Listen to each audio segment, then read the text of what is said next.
Astaghfirullahal azim alladzi la ilaha illa huwal hayyul qayyum ghaffaruz dzunub dzal jalali wal ikram. Sebab itu dalam Quran menyebut apa? Hari akhirat itu adalah hari yang Allah Ta'ala angkat manusia. Hari akhirat itu hari yang Tuhan hinakan manusia. Macam mana cara Tuhan angkat dan hinakan manusia? Di hari padang mahsyar, dengan cara dibuka semua amalan kita di hadapan manusia.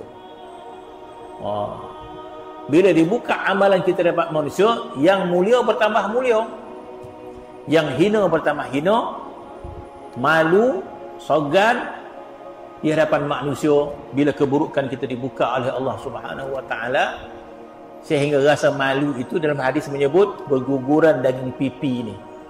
Malunya macam mana masuk tak terlalu malu jatuh daging ni. Kita kalau malu takat bawa muka.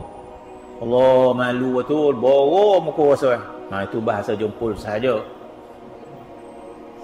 Nak diterjemahkan jadi bera lah pula. Nak cakap dengan KL, bera lah saya. Tak jadi dah.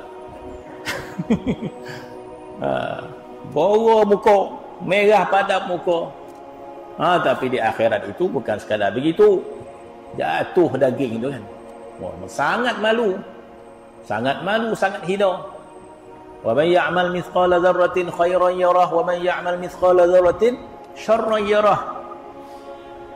Jadi segala aib kita, segala kekurangan kita, apa yang kita harapkan ditutup. Tak begitu, masya-Allah, kita banyak aib.